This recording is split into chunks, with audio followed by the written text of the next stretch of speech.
আসসালামু আলাইকুম। তো আমরা নিয়ে আসছি রকমারি বাহারের শাড়ি নিয়ে। তো এই শাড়ি আমরা আজকে কেনাকাটা করতে গেছিলাম ঠাকুরগাঁও শহরে। তো শাড়িটা আমরা কেন কেনাকাটা করতে গেছি তারও উদ্দেশ্য আছে। তো আপনারা দেখুন, চয়েস করুন আর গেস করুন যে আমরা কোন কোন শাড়িগুলো কিনেছি আজকে। তো আমাদের বিয়ের মৌসুম চলে আসছে। তো আমাদের বলতে আমার একমাত্র ভাগ্নির বিয়ের কেনাকাটার আয়োজন চলতেছে। তো তার এই শাড়িগুলো আজকে আমরা সবগুলো দেখছি, অনেক দোকান ঘুরে ঘুরে খুঁজে বের করছি জামদানি। তো আজকে আমাদের জামদানির মধ্যে হলুদ শাড়ি নেওয়া হয়েছে। তো কোনটা আপনাদের ভালো লাগলো অবশ্যই কমেন্টের মাধ্যমে জানাবেন, এবং আমরা কোনটা কিনছি সেটাও গেস করতে আমাদের সাহায্য করবেন। এবং বিয়ের সম্পূর্ণ ভিডিও পেতে আমাদের সাথে আপনাদের থাকতে হবে। তো আমার সম্পূর্ণ ভিডিও পেতে হলে আপনাদের অবশ্যই ন্যাকমরদ নিপা আক্তার পেজের সাথে আপনাদের সংযুক্ত হয়ে যেতে হবে এখনই।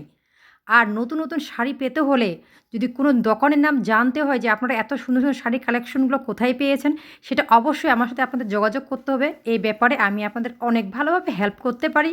তো আমার শাড়িগুলো আজকে দেখতে থাকুন, কেমন লাগতেছে অবশ্যই আমাকে কমেন্টের মাধ্যমে জানাবেন। আর কোন শাড়িটি আমরা কিনেছি সেটা আমাদের কমেন্টের মাধ্যমে জানাবেন, সাহায্য করবেন যে হ্যাঁ আপনারা এটা কিনছেন বা এই শাড়িটা বেশি ভালো লাগতেছে।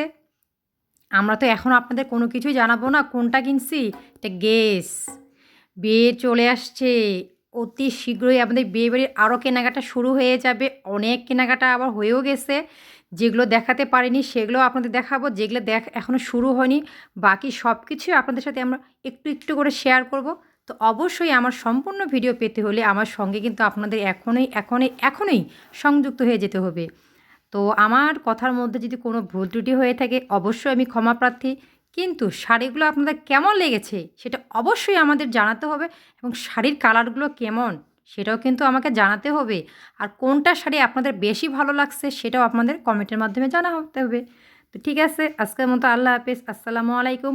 আর শাড়িগুলো দেখতে থাকুন, চোখের পাওয়ারগুলো একটু নষ্ট করতে থাকুন, কোনটা কোনটা ভালো লাগে সেটা মনের মধ্যে ভাব ধরে থাকুন। যদি আপনাদের বউ আপনাদের শাড়ি চেয়ে থাকে তো শাড়িগুলো অবশ্যই তাদেরকে দেখাবেন এবং জানাবেন যে কোনটা কোনটা শাড়ি ভালো লাগছে, তাদেরকে বাজারে নিয়ে যাবেন। তো আজকের মতো আল্লাহ হাফিজ।